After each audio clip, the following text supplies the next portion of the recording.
What is up, everybody, especially those who are listening right now on YouTube as the VOD. Thank you for watching these VODs. By the way, I know they're not my usual content, and nor do I plan on making them my usual content. It was just a fun little mini-series I would like to do, and it helps me get more into streaming.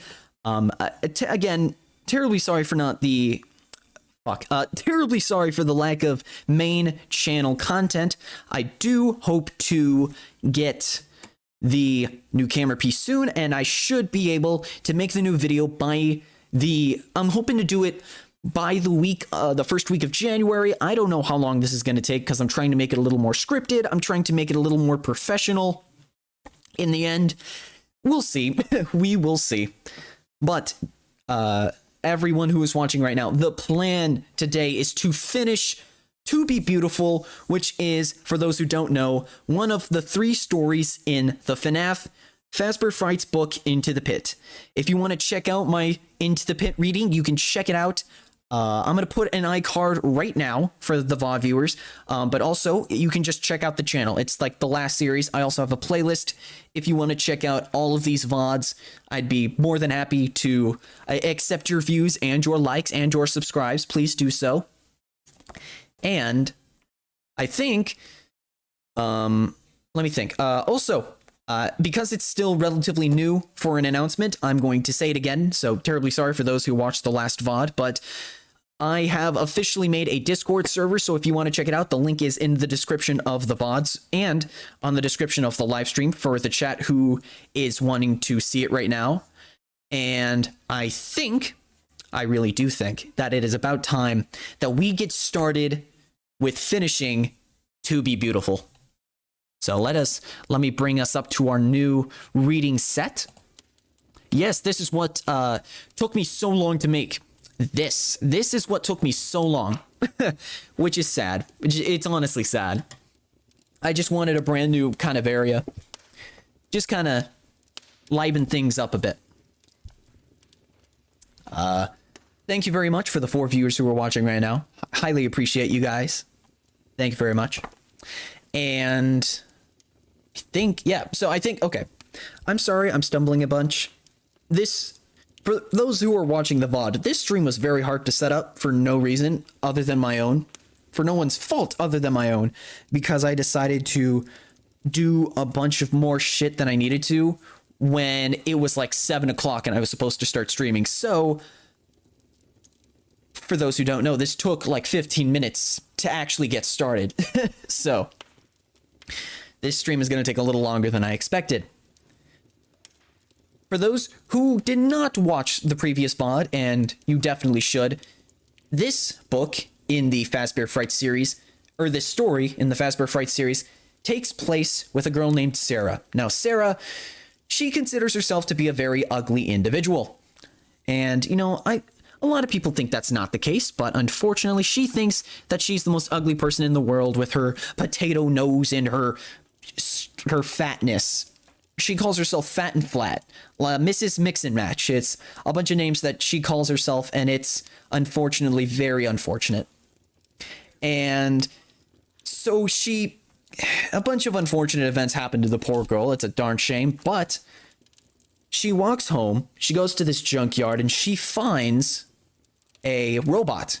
And for those who want a visual representation, this robot, it looks like Circus Baby from FNAF Sister Location, but she's way skinnier. She's like if she starved herself to... It's like if she starved herself to become an Instagram model, for those who want that unfortunate physical idea of what she looks like. And this robot, who goes by the name of Eleanor, she says that she will make Sarah beautiful piece by piece, day by day. And we are now just getting to the part where she is slowly fulfilling that promise. But I will spoil it a bit. Things are not quite as they seem. For Sarah has to wear this necklace. It's a silver heart necklace, and she has to wear it every day. She has to wear it essentially forever in order for this to work. So she's keeping it on for now, but who knows, she might take it off, and who knows what dire consequences lay ahead of her. And we are now getting to the part where days have gone by since the initial first transformation that she has undergone. And without further ado, I think we should get started. But again, before that, I'm going to warn in the video, instead of just in the description, this particular story in the Fazbear Frights series is pretty bloody, and it's got some pretty disturbing themes, so please proceed with caution. So, without further ado, for realsies this time, let's get on to the first 30 minutes of me completely stumbling, and then the next 30 minutes be finally good, which is most likely going to be the end of the story, so, you know, bear with me. You know, if you somehow have decided to stay for this long, I appreciate it, but, man, you chose the wrong time to do that. Okay. Should I do some, maybe some tongue twisters before we start? No, I'm just kidding. The VOD viewers have to, you know, we have to make this quick for the guys. So let's get back with FNAF To Be Beautiful. I'm gonna get to the actual page. Eleanor had put Sarah to sleep with her usual sweet song the night before. This morning, still lying in bed, she looked at her body to see if she could tell which parts had gotten an upgrade. To her surprise, the parts of her that had been soft and flabby were now tight and toned, and parts that had been flat and childish were now rounded and feminine. Sarah chose a fitted t-shirt and a denim miniskirt to wear to school. Her pitiful little training bra wouldn't hook anymore, so she made do with the sports bra she wore for gym class. It was a tight fit. At breakfast, she asked her mom, "Can we maybe go shopping this weekend?" "Well, I get paid on Friday, so a little shopping wouldn't be out of the question," her mom said, pouring herself more coffee. "Anything in particular you're looking for?"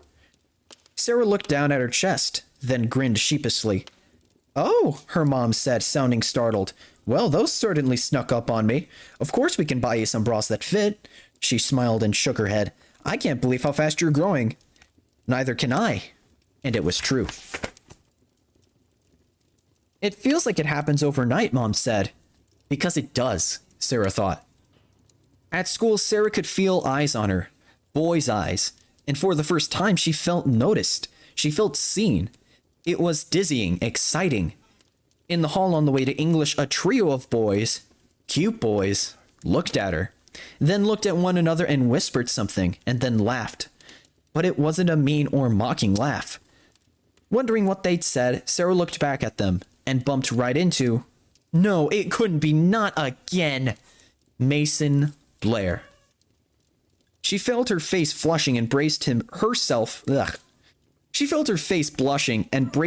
for him to tell her to watch where she was going. Again. But instead, he smiled. He had really great teeth, straight and white. "We have to stop bumping into each other like this," he said. "Actually, I think it's me bumping into you," Sarah said. "At least I wasn't carrying a salad this time." "Yeah." His smile was dazzling. "That was really funny." "Yeah," Sarah said, though it struck her as strange that he said the salad incident was funny now. When it had happened, he seemed annoyed. "Well, if you're going to keep running into me, I at least need to know your name.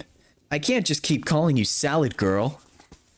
"I'm Sarah, but you can call me Salad Girl if you want." "Nice to finally meet you, Sarah. I'm Mason." "I know." She could have kicked herself. So much for playing it cool. "Okay, well, I'll see you around, Sarah the Salad Girl." He gave her one last flash of a smile. "See you," Sarah said. She continued on her way to English, but all she could think about was that she just had a conversation, a real, human conversation, with Mason Blair. Sarah sat down next to Abby in class. "Mason Blair just talked to me," Sarah whispered. "Like, talked to me. "I'm not surprised," Abby whispered back. "There's something about you lately." Uh-oh. Ooh! Oh, that definitely picked up on the mic. I'm sorry. "What do you mean?" Abby crinkled her forehead the way she did when she was thinking hard. "I don't know. I can't exactly put it into words. It's like you're glowing from the inside out." Sarah smiled. "Yeah, that is what it's like. but really it was the changes on the outside that were making her glow inside. Okay, so that's a little bit of a stopping point. So yeah, that's interesting. So Mason, the boy she's interested in, is finally talking to her. That's interesting. We're getting a little bit of drama as there's that spicy romance, you know, blooming between the two. And Abby starting to take attention. Abby is the childhood friend of Sarah. I forgot to mention that. And Mason Blair is the crush of Sarah. And before, one of those unfortunate events that I mentioned is that she spilled her salad over him, which you probably heard and I probably didn't have to mention, but, you know, shut up. And yeah, I guess we'll continue. Monster Cookies family, if you are listening, happy to have you. Although, you know, you guys could help if you liked the stream. That'd be pretty nice. And VOD viewers, like the video. I'm just saying. That'd be pretty nice. Be pretty poggers. Can we get some pogs in the chat? Is that possible? You guys are no fun. Let's actually get back to the story. In the evening, after Eleanor did her wake-up movements, Sarah threw her arms around her. It felt strange. It felt strange to hug something so hard and cold. And when Eleanor's arms encircled Sarah, she felt a flicker of what could have been fear. But she quickly pushed the feeling away. There was nothing to be afraid of. Eleanor was her friend. Eleanor, Sarah said, drawing back from the hug, I couldn't be happier with my new body. It's perfect. Thank you so much. I'm glad, Sarah said, cocking her head. I'm sorry, Eleanor said that, not Sarah. All I want is for you to be happy, Sarah. Well, I'm loads happier than I was before I found you, Sarah said. Today, it was like I could feel all these people seeing me, and they liked what they saw. The guy I've had a crush on for months even noticed me and talked to me. That's wonderful, Eleanor said. Jesus. I'm glad I've been able to make all your wishes come true, Sarah.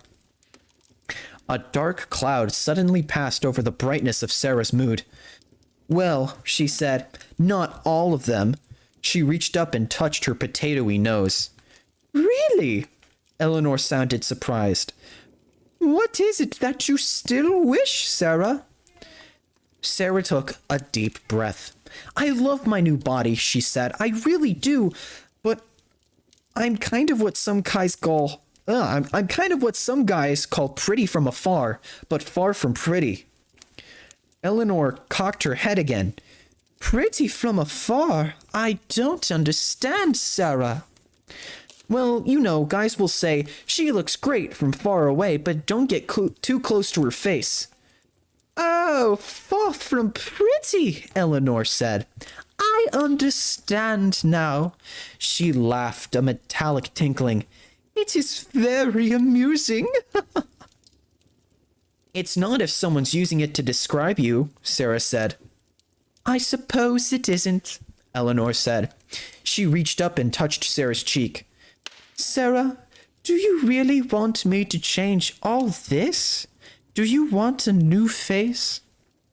I do, Sarah said. I want a tiny nose and full lips and high cheekbones. I want long, dark eyelashes and nice eyebrows. I don't want to look like Mrs. Mix-and-Match anymore. Eleanor laughed her tinkly laugh again. I can do this for you, Sarah, but you have to understand. It's a big change. You can look in the mirror and see longer legs or a curvier figure, and they just look like you've grown. Faster than expected, maybe, but still grown and normal. But still, growth is normal for a child. It is something you know will happen. All your life, though, you've looked in the mirror, seen your face, and said, that's me. It is true that your face changes some as you grow, but it is still recognizable as you. To see a totally different face as your reflection can be quite a shock. It's a shock I want, Sarah said. I hate my face the way it is. Very well, Sarah, Eleanor said, looking into her eyes. As long as you're sure. After Sarah ate dinner with her mom and did her homework, she showered and got ready for Eleanor to put her to sleep one more time. But as she snuggled under the covers, a disturbing thought occurred to her. Eleanor? Yes, Sarah? She was already standing beside Sarah's bed. What will my mom think if I sit down to eat breakfast? What will my mom think if I sat down to eat breakfast in the morning and I have a totally different face? Eleanor sat down on the bed. It is a good question, Sarah, but she won't notice. Not really. She may think you look especially rested or well, but she won't notice that your plain face has been replaced by a beautiful one. Mothers always think their children are beautiful, so when your mother sees you, she has always seen great beauty. Oh, okay, Sarah said, feeling relaxed again. No wonder her mother didn't understand her problems. She thought her daughter was already beautiful. I'm ready then. Eleanor touched Sarah's heart pendant. And you remember that I always have to wear it and can never ever take it off. Yes, I remember. Good. Eleanor stroked Sarah's hair and sang one more time. Go to sleep, go to sleep. Go to sleep, my sweet Sarah. When you wake, all your dreams will come true. And just like before, Sarah felt the changes before she saw then. As soon as she woke, she reached up and touched her nose. She felt not a potato-like bulb, but a pert little point. She ran her hands over the sides of her face and felt clearly defined cheekbones. She touched her lips and found them plumper than before. She hopped out of bed to take a look. It was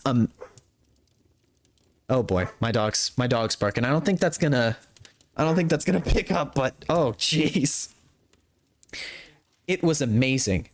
The person looking back at Sarah was a totally different person than before. Eleanor was right. It was shocking, but it was a good kind of shock. Everything she had hated about her appearance. Jesus, that dog is loud. I don't know if that can get picked up on the mic, like my burp, but still. Jeez. Here we are. Everything she had hated about her appearance was gone, and had been replaced by absolute perfection. Her eyes were wide and a deeper blue, and fringed with long, sooty lashes. Her eyebrows were delicate arches, her nose was tiny and perfectly straight, and her lips were a pink cupid's bow. Her hair, while still brown, was fuller and shinier and fell into pretty soft waves. She looked herself up and down. She smiled at herself with straight white teeth. Beautiful. She was the total package. She surveyed the clothes in her closet. None of them seemed worthy of her new beauty. Maybe when Mom took her shopping for bras, they could also pick out a few outfits. Geez, that is so... like, my parents are upstairs. They can probably hear me talk about bras, and that is the most uncomfortable feeling to have when reading the funny FNAF book. After a lot of deliberation, she finally chose a red dress she bought on a whim, but could never find the courage to wear. Now though, she deserved to be the center of attention. School was a totally new experience. She could feel everybody's eyes on her, guys and girls alike. When she looked at the beautifuls, who also happened to be wearing red today, they looked back at her, not with disdain, but with interest. At lunch, she mouthed hi at Abby, then walked straight to where the beautifuls were sitting. This time she didn't sit right down at their table, but made a show of casually walking past it. Hey, new girl, Lydia called. You want to sit with us? She wasn't remotely a new girl to the school, but she was a new girl in her looks. Sure, thanks, she said. She tried to sound casual, like it didn't make any difference to her whenever she sat with them or with somebody else, but inside she was so excited that she was turning cartwheels. All the beautifuls were eating salads just like she was. Oh, Lydia said. What's your name? Sarah. She had hoped Sarah was a name that they found acceptable.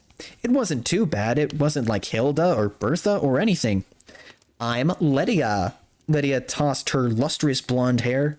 She was so pretty. Pretty enough to be a model. She would fit right in with the pictures of she would fit right in with the pictures on the walls of Sarah's room. And this is Jillian, Tabitha, and Emma. They needed no introduction, of course, but Sarah said hi, like she had never seen them before. So, Lydia said, who's your dress by? Sarah had watched enough fashion shows on TV to know Lydia was asking about the designer. It's from Saks Fifth Avenue, she said. It was true the label of the dress did read Saks Fifth Avenue. However, Sarah and her mom had bought it at a local thrift store. Her mom was so excited when they found it. She loved thrift shopping. How often do you get to New York? Lydia asked. Once or twice a year, Sarah lied. She had been to New York once when she was 11, and she and her mom had been to a Broadway show, ridden a ferry to the Statue of Liberty, and gone up in the Empire State Building. She had done no shopping in fancy stores. The only clothing Sarah had bought was an I Love New York t-shirt at a souvenir shop. A few washings had worn it as thin as tissue paper, but she still slept in it sometimes. So, Sarah, Emma said, regarding her with doe-like brown eyes, what do your mom and dad do for a living? Sarah tried not to bristle visibly at the word dad. Mom's a social worker, and Dad... Before her dad had left Sarah and her mom, he had been a long-distance truck driver, and now she wasn't even sure what he did, or where he lived. He moved a lot, changed girlfriends a lot. He called her on Christmas and her birthday. He's a lawyer. The Beautifuls nodded their approval. One more question. This came from Jillian, the redhead with the cat-like green eyes. Do you have a boyfriend? Sarah felt her face heat up. No, not at the moment. Well, Jillian said, leaning forward, is there a boy you like? Sarah knew her face had to be as red as her dress. Yes. Jillian smiled. And his name is? Sarah looked around to make sure he wasn't nearby. Mason Blair? She half whispered. Ooh, he's hot. Jillian said. Definitely hot. Lydia echoed. Hot. The other girls repeated like a chorus. So, Lydia said, looking Sarah over, don't follow us around like a puppy dog or anything, but if you want to sit with us at lunch, then sit. On Sunday afternoons, we go to the mall and try on clothes and makeup, maybe get a froyo. It's lame, but it's something to do. This town's so boring. She yawned theatrically. So boring, Sarah agreed, but inside she was buzzing with excitement. Lydia nodded. Well, let's hang out a little and let's see how things go. If it works out, maybe you can go out for cheerleaders next year. Consider this a trial period. Sarah left the cafeteria smiling to herself. Abby caught up to her. It looked like you were having some kind of intense job interview back there, Abby said. She was wearing gray sweatpants with a bulky purple sweater that did nothing to show off her shape. Yeah, kind of. They invited me to hang out, though, so I guess I passed the test. She couldn't stop herself from smiling. Abby raised an eyebrow. And those are the kind of friends you want? The kind that make you pass a test? They're cool, Abby. They'll know all about fashion and makeup and guys. They're shallow, Sarah. They're as shallow as a rain puddle. No, I take that back. They're so shallow, they make a rain puddle look like an ocean. Sarah shook her head. She loved Abby, she really did. But why did she have to be so judgmental? But they rule the school. That's how it works. It's the beautiful people that get what they want.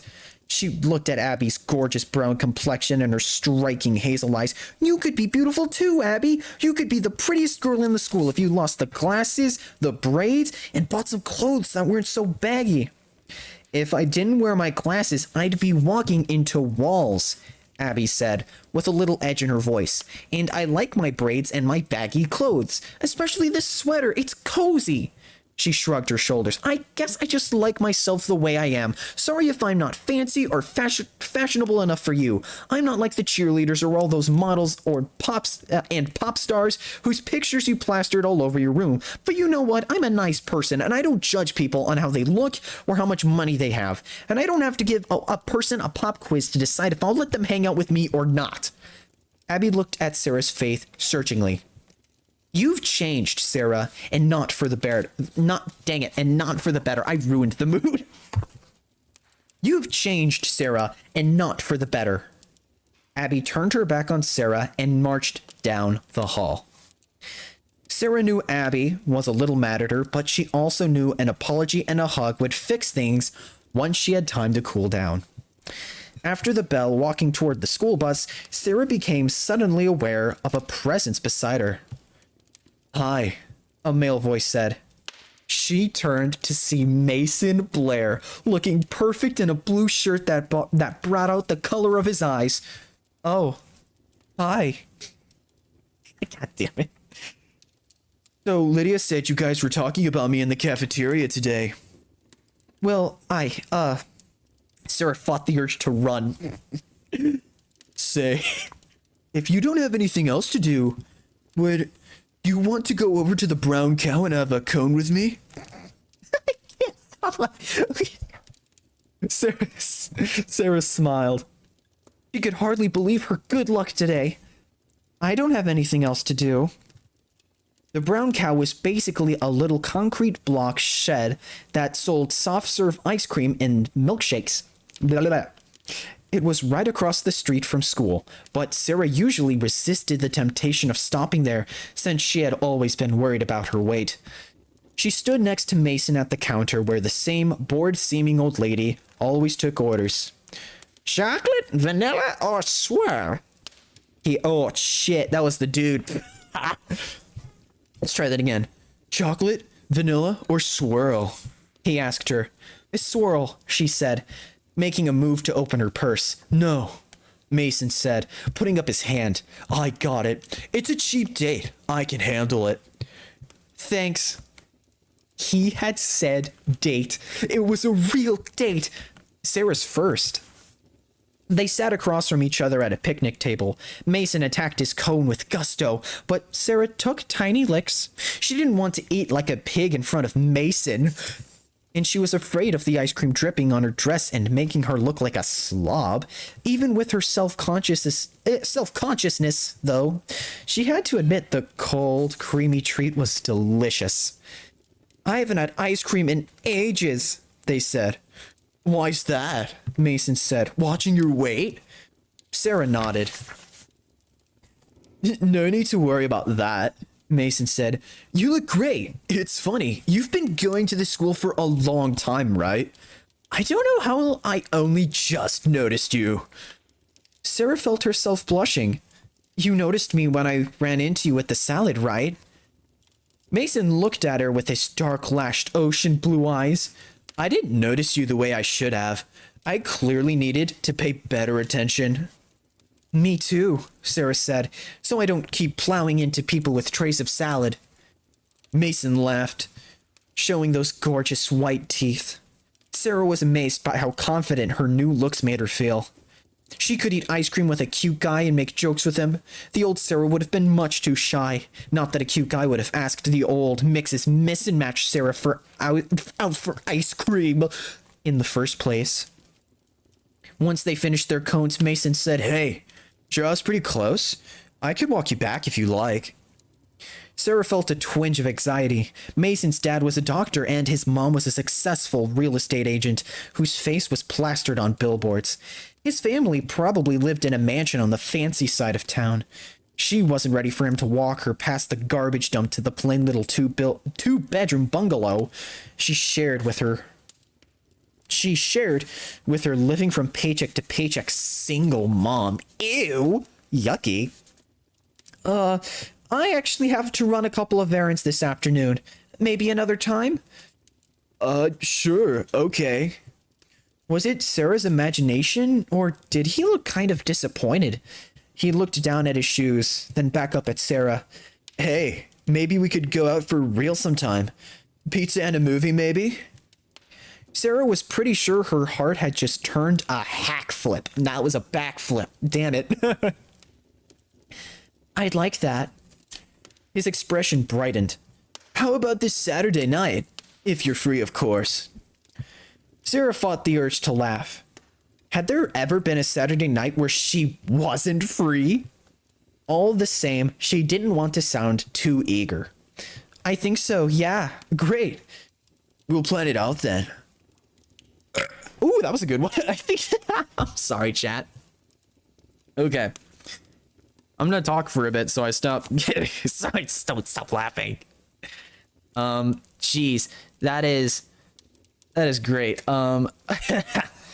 This was okay. I'm taking a lot more time. I think reading a lot slower is the way to go, so that when I see a voice, then I get to do the voice. I think doing voices makes it a lot more enjoyable to watch. Yeah, I dived a bit on viewers, but whatever. Dude, I'm enjoying it. This is the first time I'm enjoying it. Also, thank you for the people that liked the stream, making it more visible to others. I think that's how it works. And those for the VODs. Again, you've passed the like checkpoint, so you better like the video if you haven't already to continue reading, because by law, you are mandatorily obligated to like this video and share it on Twitter, Instagram, and even Facebook if you feel old enough to do that. Sorry, I know relatives that are on Facebook, and they're probably watching this right now. But still, we're going to continue reading after reading a bit of chat. Why does the robot sound like a British old lady? That's the kind of thing I'm going for. It's like a creepy tone, because of course it is the antagonist, and it's just supposed to be the main antagonist. So I thought, like, British people are evil. They're the most vile people on the earth. And I completely forgot that Dolly was British. That was when I forgot that Daly, not Dolly, was British. And we don't know if Dolly's a boy or girl, but still, we're going to say for now that's my Daly impression, so haha. Thank you very much, Squidmeister, for the poggers. That is very poggers. Please sing me to sleep. I think I already did, and I probably will further down this story. I don't feel comfortable hearing about girls' hot status. Yeah, I'm not. This is a very uncomfortable part of the book to read. Just, you know, I wasn't here to read a soap opera. No, I'm here to read. This is supposed to be a horror book. If people didn't know. I love your voices, Hank. Thank you very much, Squidmeister. I really appreciate that. I love doing these voices. Okay, so thoughts on the book? I can't believe my words. Daily, I'm sorry. I'm sorry. Oh, you know I do it out of love. Truly betrayed. Okay.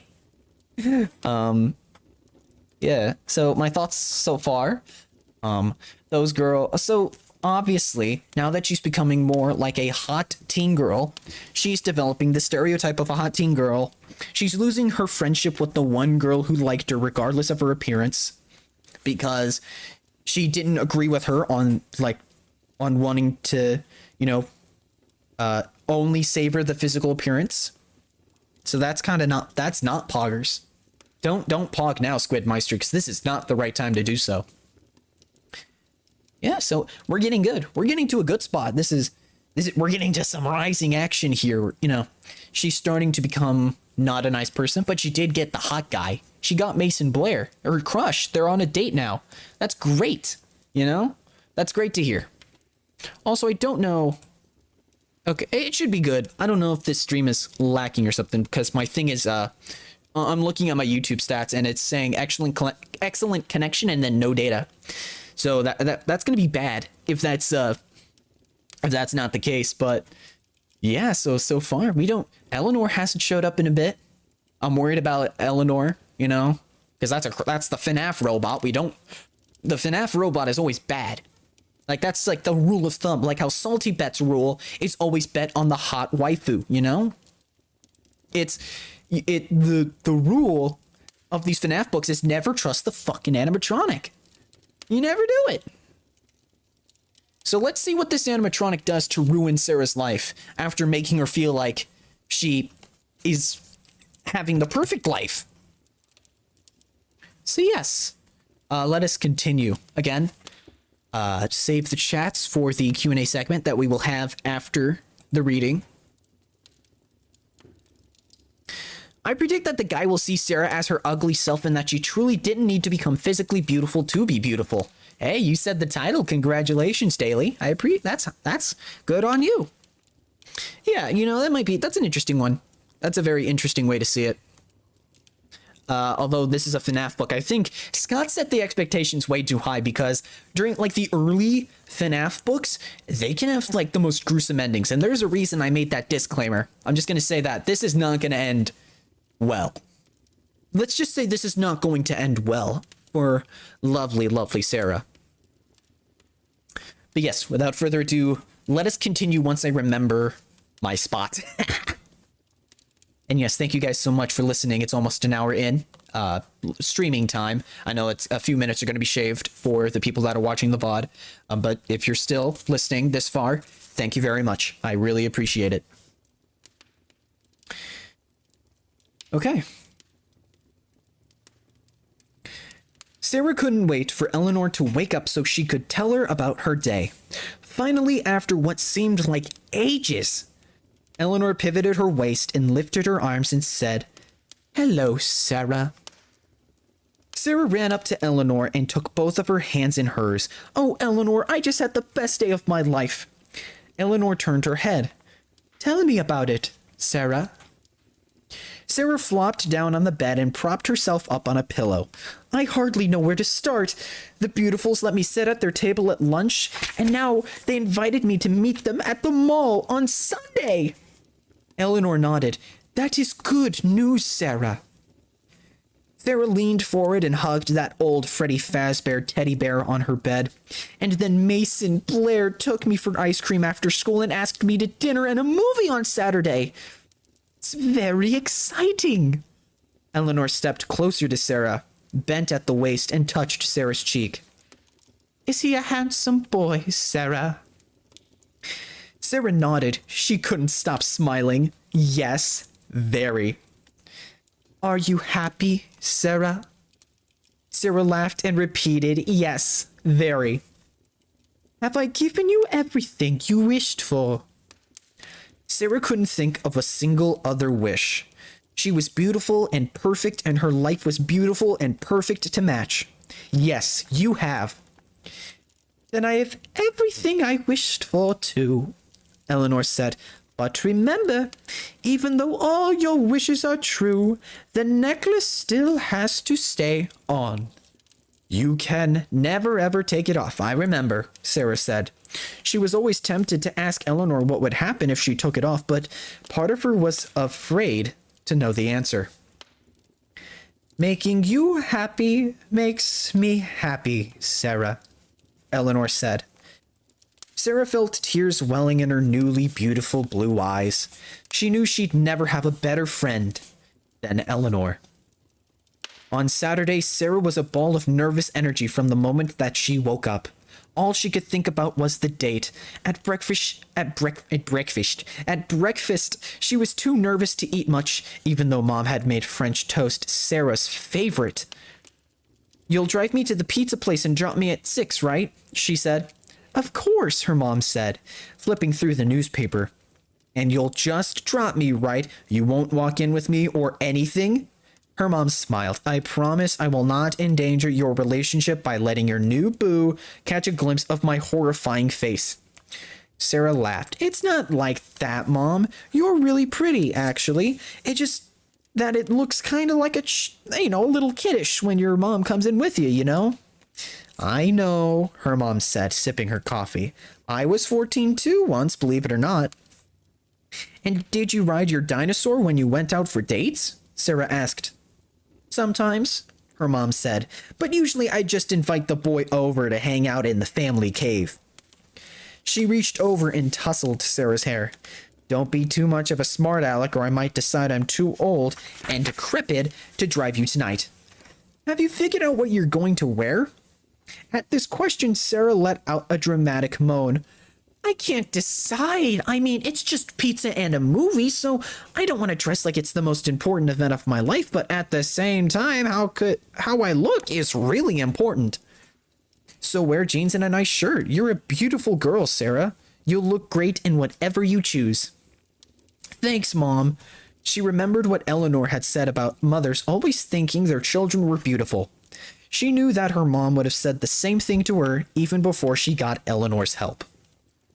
So, okay, so is she starting to not like her mom? In that case, screw Eleanor, because mothers are the best. Depending on your situation, but mothers are the best. Love you, Mom! I don't think she realized that I was being serious when I said that. Wholesome Hanktendo moments, you know? When Sarah's mom pulled into the parking lot of the Pizza Palazzo, Sarah's stomach was so full of butterflies that she couldn't imagine there would be any room for pizza. She knew she looked nice, though, so that was some comfort. Text me when the movie's over and I'll come get you, Mom said. She reached over and squeezed Sarah's hand. And have fun. I'll try, Sarah said. Until recently, the idea of going out with Mason Blair would have been as realistic as the idea of her going out with a major pop star. It had been a fantasy, something she dreamed of, but never imagined would come true. Why was she so nervous when this was something she'd wanted for so long? Maybe that's what's making her so nervous. The fact that she wanted it so much. But when she walked through the doorway for the Pizza Palazzo and saw Mason waiting for her in front of the hostess's station, she immediately felt more at ease. He stood up and flashed his gorgeous smile. Hi, you look great, he said. I think I changed his voice again, which is cool. Thanks. Though apparently I made her sound like Sonic. She did think the turquoise top she'd chosen, Jesus, went well with her dress. You do too. She was dressed casually in a hoodie and a t-shirt for some video game, but... Oh, he was dressed casually in a hoodie and a t-shirt for some video game, but he would look great in anything. Oh, Mason Blair. Oh, Mason Blair. Oh, jeez. I don't want this to become an 18+ stream, but whew, Mason Blair. After they got settled at one of the red leather booths, with matching table... After they got settled at one of the red leather booths with matching checked tablecloths. I'm sorry, chat. I lost it once I got horny over Mason Blair. Mason picked up a menu and said, "So what kind of pizza person are you? Thin crust? Thick crust? Any favorite toppings?" "I'm a flexible pizza person," Sarah said. Despite her earlier nervousness, she was actually starting to feel hungry. "I pretty much just like pizza in general, except for one thing. No pineapple on pizza, ever."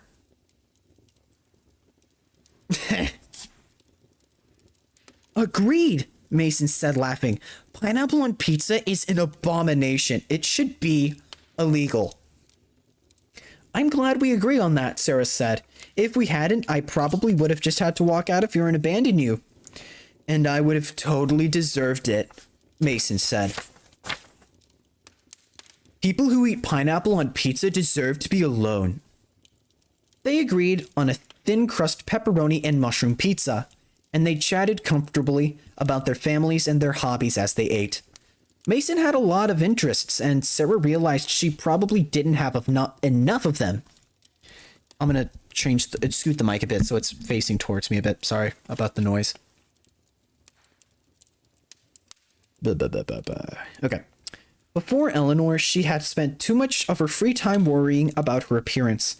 Now that that problem was solved, she needed to branch out a little, listen to more music, read more books, maybe take up yoga or swimming. As a little kid, Sarah had loved swimming, but once she hit middle school, she was too self-conscious to let anybody see her in a swimsuit. By the time she and Mason walked next door to the movie theater, Sarah felt like they were getting to know each other pretty well. He wasn't just cute, he was nice and funny too. He also played video games, specifically Five Nights at Freddy's. Now I have to remember. And in the dark theater, when he reached over, took her hand in his, it was the most perfect moment of a perfect night. When she got back home and was putting on her nightgown, Eleanor quietly strolled up behind her and put her hand on her shoulder. Sarah was startled but quickly recovered. Hi, Eleanor, she said. Hello, Sarah. How was your date? She asked. Sarah felt a smile spreading on her face just from thinking about it. It was great, she said. He's gorgeous, but I also really like him as a person, you know? He asked me if I wanted to go to the basketball game with him next week. I'm not interested in basketball, but I'm definitely interested in him. So I'll go. Eleanor laughed her tiny giggle. So tonight, was it everything you hoped it would be? Sarah smiled at her robotic friend. It was even better. I'm happy, you're happy, Eleanor said, then moved back to her spot in the corner. Good night, Sarah. In the morning, Sarah found her mom in the laundry room. Can you drive me to the mall to meet my friends this afternoon? She asked. Mom looked up from unloading the dryer and smiled. You're quite the social butterfly this weekend. What time are you supposed to meet them? She folded a towel and set it in the laundry basket. They said in the afternoon, she said. That's pretty vague, isn't it? Her mom said, folding another towel. I don't know. The way they said it, I kind of felt like I should just know what they meant. She was so shocked to be accepted, even on a trial period, by the Beautifuls, that she was afraid to ask questions. Your new friends expect you to be psychic? Her mom said. You don't like my new friends, do you? Sarah said. I don't know your friends, Sarah. I just know they were girls who wouldn't give you the time of day before, and now they're suddenly giving you the invite to hang out with them. It's kind of strange. I mean, what's changed? I've changed, Sarah thought. Just look at me. But she said, maybe they just finally decided I'm a likable person. Yeah, but what took them so long? Mom said. You know what friend of yours I like? Abby. She's smart and she's kind and she's straightforward. You always know where you stand with a person like Abby. Sorry. Sarah didn't want to tell her mom that she and Abby weren't speaking to each other currently, so instead she said 2 o'clock. How about you take me to the mall at 2 o'clock? Okay, her mom tossed a towel at her. Now help me fold. Once Sarah got dropped at the mall, she realized that Lydia hasn't said anything about where to meet them. The mall wasn't that large, but it wasn't big enough to turn searching for them in a fairly... But it was big enough to turn searching for them into a fairly difficult game of hide and seek. She could text Lydia, she supposed, but it kind of felt like in order to be accepted by the group, she had to figure out the way they did things without making a nuisance of herself. If she was only accepted into the group on a trial period, she didn't want to make any missteps. One false move and she would be back to eating lunch at the loser table.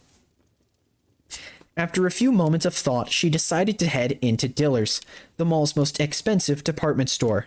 The Beautifuls definitely wouldn't be hanging out somewhere cheap. Her intuition was good. She found them at the front of the store in the cosmetics section, trying on lipsticks. Sarah, you made it, she said, giving her a crimson-lipped smile. As soon as Lydia smiled at her, the other girls smiled too. Hi, Sarah smiled. She really had made it, hadn't she? And not just to the mall, she had great looks, a gorgeous, nice boyfriend, and the friendship of the most beautiful girls in the school. She could never have predicted that her life would be this good. Oh, Sarah, you should try on this lipstick, Jillian said, holding out a golden tube. It's pink with sparkles. It would look perfect with your skin tone. Sarah took the tube, leaned over the makeup counter mirror, and smoothed on the lipstick. It really was pretty on her. It matched the rosy nail polish that never seemed to fade from her fingers and toes. It looks like lipstick a princess would wear, she said, studying her reflection with pleasure. It really does, Tabitha said, opening up a tube in a different color. Her Royal Highness Princess Sarah. You should totally get it, Lydia said, looking at her approvingly. Sarah tried to subtly check the price on the lipstick packaging. $40. She hoped her shock didn't show. That was more than she'd paid for the outfit she was wearing. But then again, she probably couldn't buy lipstick in a thrift store. I'll think about it, she said. Oh, go on, Emma said. Treat yourself. I want to browse around a little more first, Sarah said, since I just got here. She didn't want to admit that the only money she had in her purse was enough to cover a frozen yogurt and a soda. The Beautifuls, however, bought lipsticks and eyeshadows and blush and brow pencils, whipping out wads of cash or their parents' credit cards. After they finished at the makeup counter, they went to look at formal gowns because, as Lydia put it, prom's just around the corner. Isn't it just for juniors and seniors? Sarah asked. It's for juniors and seniors and their dates, Lydia said. So if you could find a junior or senior to take you, then it's just around the corner. She nudged Sarah. Too bad Mason's not older. Yeah, Sarah said, but she didn't mean it. She liked Mason the age he was. Ew. That sounds way too gross out of context. Besides, she wasn't sure she was ready to date an older guy. Again, ew. The dresses were really beautiful. They were the color of jewels, amethyst, sapphire, ruby, emerald, all the Pokemon games. Some were sparkly, others were satin smooth and shiny, and others were translucent with lace and tulle. They took turns trying on dresses and modeling them in front of the mirror and taking pictures of one another with their phones. After half an hour of watching them with a sour expression on her face, a sales lady came over and asked, Were you girls actually interested in buying anything, or are you just playing dress up? She's been in the business for a while. They ditched the dresses and fled the formal wear department, giggling. I don't think that sales lady liked us very much, Jillian said as they walked out of the store. Who cares? Lydia said, laughing. She doesn't get to judge me. She just works in a store. She makes minimum wage if she's lucky. I bet she can't even afford to buy the clothes she sells. They went to the food court and ate frozen yogurts and laughed about how naughty they'd been. Again, ew. I hate this. Scott, please. You wrote this, my guy. Do you girls intend to buy anything, or are you just playing dress up? Lydia said over and over again, mimicking the sales lady. They all laughed, and Sarah laughed right along with them, even though she thought they might have been a little hard on the sales lady, who was just trying to do her job. Jillian and Emma had left the dresses they'd tried on in crumpled piles on the dressing room floor. Now the sales lady probably had to clean up after them.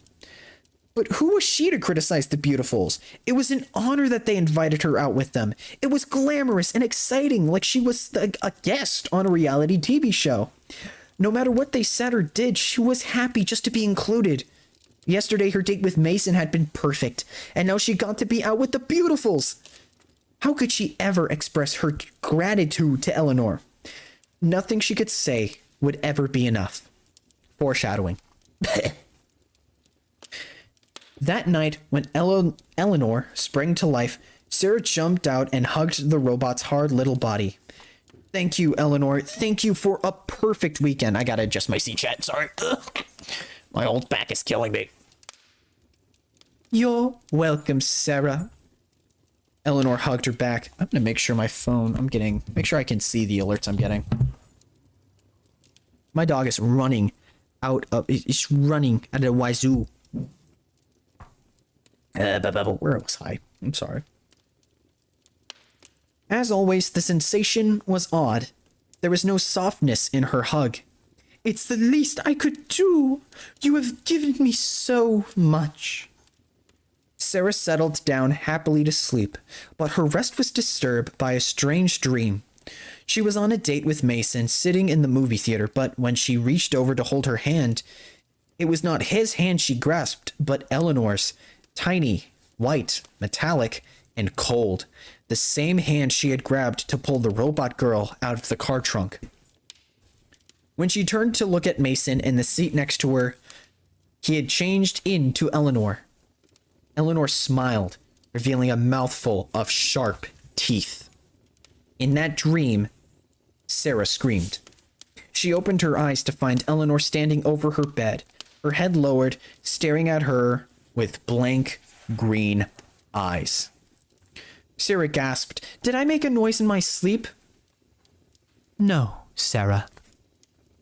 Sarah looked at Eleanor, who was standing so close to her bed that she was touching it. "Then what are you doing standing over my bed?" Didn't you know, Sarah? Eleanor said, reaching out to brush back Sarah's hair. I do this every night. I watch over you.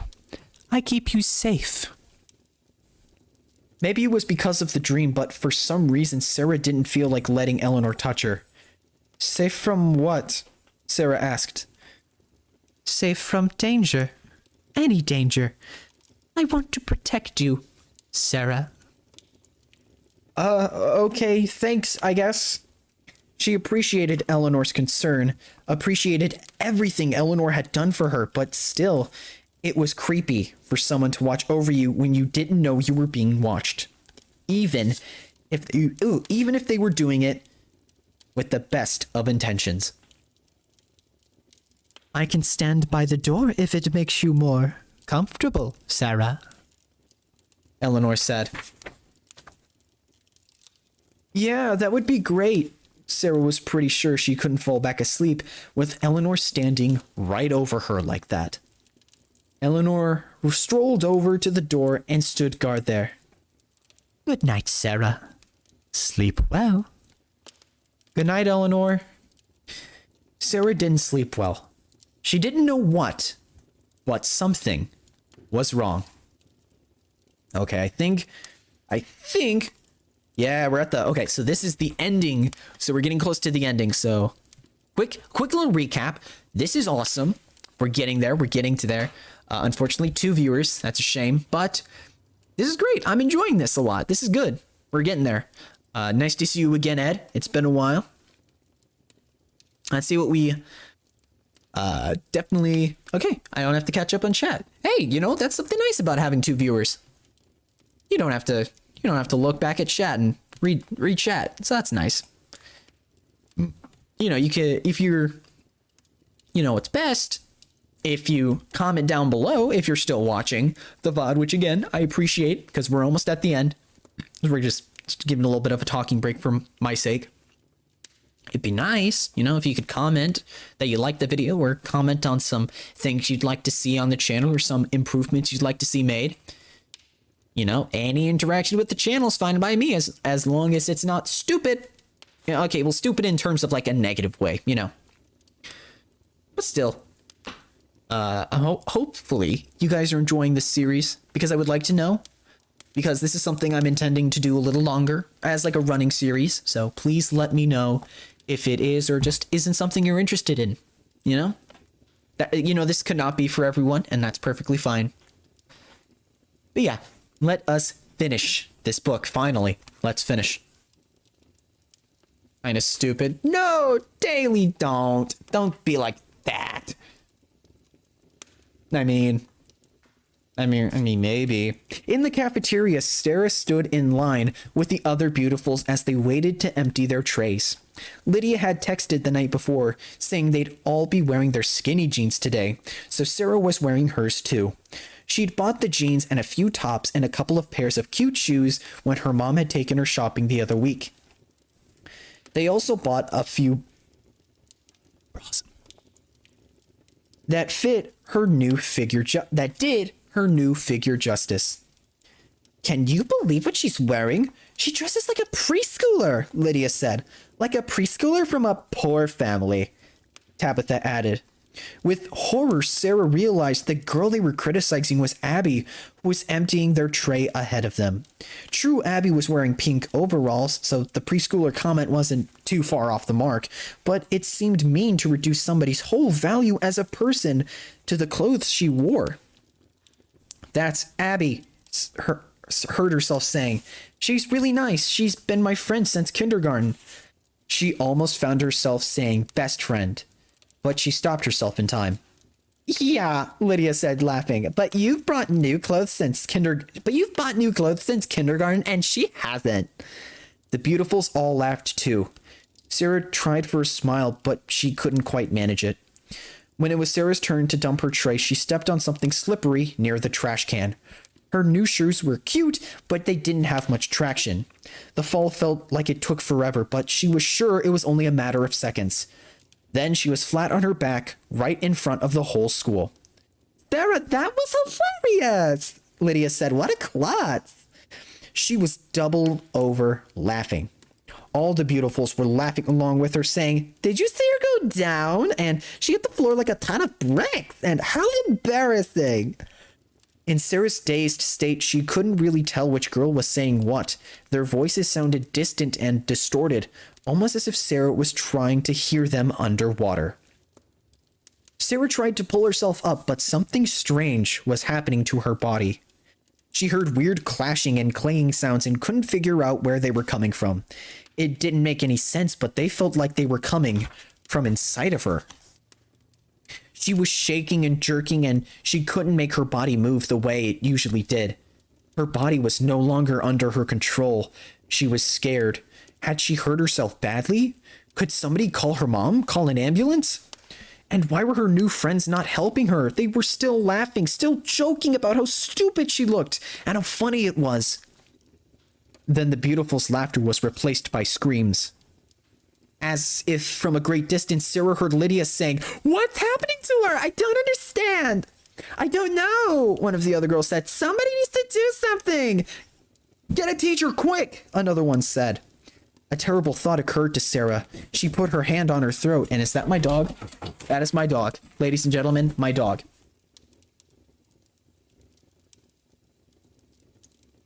Okay, my dog's gonna be downstairs for a bit. Terribly sorry. Okay.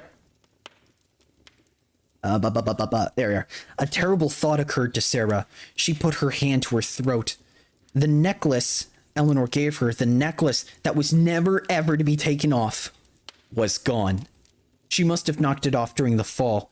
She turned her head to she turned her head and saw it on the floor just a little more than arm's length away. She had to get it back. A hand reached down to help her. Sarah looked up to see that the hand belonged to Abby. She took it and allowed herself to be pulled up into an awkward standing position. When Sarah looked down at her body, she saw the reason for the girl's screams. Her body was changing. From the waist down, she was no longer a flesh and blood girl, but a jumbled collection of gears and bicycle spokes and hubcaps, rusted metal odds and ends cast off, useless parts that belonged in a wrecking yard. She locked eyes with Abby and saw her friend's horror at what she was and what she had become. I've got to go, Sarah said. Her voice sounded different, metallic and harsh. Abby held out the necklace. You dropped this, she said. Tears sparkled in her eyes. Thank you, Abby. You're a good friend, Sarah said. She didn't say anything to the Beautifuls, who all had backed away from her and were whispering amongst themselves. Very close to an Among Us reference, and I'm very happy. Oh my god, my dog is just running in circles. Stop it. No. I love you, though. Mwah. Where was I again? Sarah grabbed the pendant and ran as fast as her new, shambling makeshift metal legs would carry her out of the cafeteria and out of the school. Home. She had to get home. Eleanor would know what to do, would know how to help her. Sarah was still changing. Her torso was hardening, and when she ran, she made squeaking noises like a door with hinges that needed oiling. She tried to fasten the necklace around her neck again, but her fingers had grown too stiff to manage the clasp. As she hurried down the sidewalk with a clattering, shambling gait, people stopped to stare at her. Drivers slowed down their cars to gawk. People didn't look sympathetic or even just confused. They looked scared. She was a monster, like something that had been created by a mad scientist in a lab. It was only a matter of time until she felt like crying.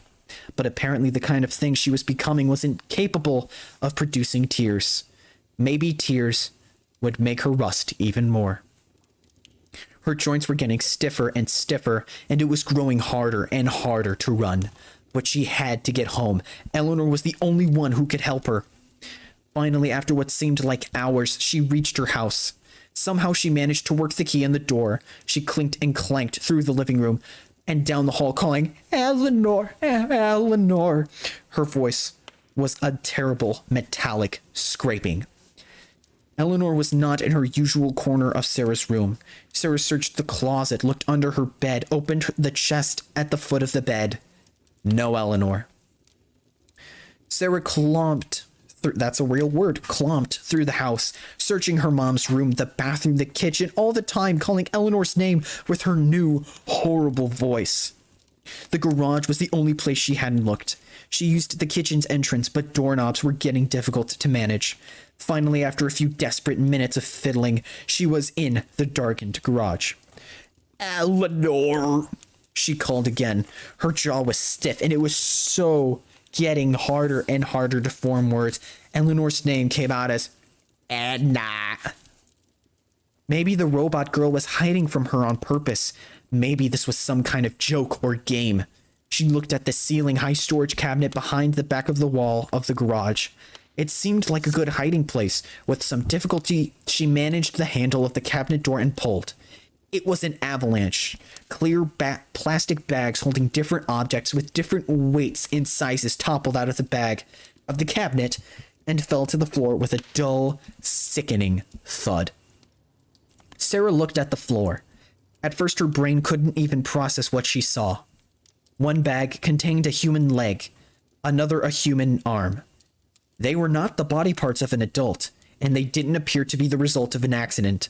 Blood pooled in from the bottom of the bag, but the limbs had been severed neatly, as if in a surgical amputation. Another bag stuffed with bloody snake-like entrails and what appeared to be a liver slid from the cabinet shelf and landed on the floor with a wet splat. Why were there body parts in her garage? Sarah didn't fully understand until she saw the small bag that held a familiar-looking, potato-looking nose. She screamed, but the sound that came out of her was like the squealing of a car's brakes. Behind her came a metallic, tinkling laugh, and I skipped the page. Sarah's lower body was almost immobile, but she dragged herself around to face Eleanor. "I made your wish come true, Sarah," the pretty robot said with another metallic jingle. "And in return?" Sarah noticed something she had never seen on Eleanor before. A heart-shaped button just below Eleanor's throat that was a double of Sarah's heart-shaped pendant. Eleanor laughed again and then pushed the heart-shaped button. She jerked and shook, but also was visibly softened. Her silver finish turning the pinkish shade of Caucasian skin. In a matter of moments, she was a dead ringer for Sarah. The old Sarah. The real Sarah. The Sarah who, looking back on it, hadn't been so bad looking after all. The Sarah who had spent way too much time worrying about her appearance. Abby had been right. She had been right about a lot of things. Eleanor pulled on an old pair of Sarah's jeans, one of her sweaters, and her tennis shoes. "Well, you certainly made my wishes come true," Eleanor said, smiling with Sarah's old smile, her old voice. She pushed the button and opened the garage door. Sunlight flooded the room, and Sarah gave a little wave, then skipped out into the sunshine and down the sidewalk. Sarah's ears filled with a deafening clinking and clanking. She couldn't control her movements. Different rusted metal parts disconnected from her, and fell clattering to the floor. She was falling apart, collapsing into an ugly trash heap, a hideous, useless collection of garbage to be thrown away and forgotten. In an old mirror propped up against the garage wall, she saw herself. She was no longer a pretty girl, or a girl at all. She didn't resemble a human of any kind. She was nothing but a rusty, dirty pile of junk. She felt sad, and then felt scared, and then she felt nothing at all. And that is To Be Beautiful. Jeez, dude. Oh, man. Okay, so, oh, dude. Okay, that's intense. So, that was fucking intense. So, for those who kind of didn't understand what was going on, essentially what was going on was the process that Eleanor did to make Sarah beautiful was that every night she would carefully remove one body part of Sarah's and then replace it with a metallic part. But with the pendant that Sarah was wearing, she would so wait one second, chat. She would not see it, and it would. In FNAF, there's a specific disc that, when activated, can make something look way more terrifying than it is in real life. It makes you visualize whatever the frequency of that thing gives off. The wearer of that little button machine, that disc, it can make anything look terrifying. It can make anything look beautiful. That's how a lot of people theorize make the nightmare animatronics from FNAF 4 look the way they do. And it was a disc that was found, I believe, in Funtime Freddy in FNAF's sister location. So this could very much be the same disc that was implanted into Eleanor. And this is this is just a very interesting way of showing how these mechanics from FNAF are used in a story aspect, or showing the true potential of what they could do in a future FNAF game, truly. This is a very good book. This was a very good story. It's very dark, granted, and it's a very depressing story, but it's still really good. I still think it's really great.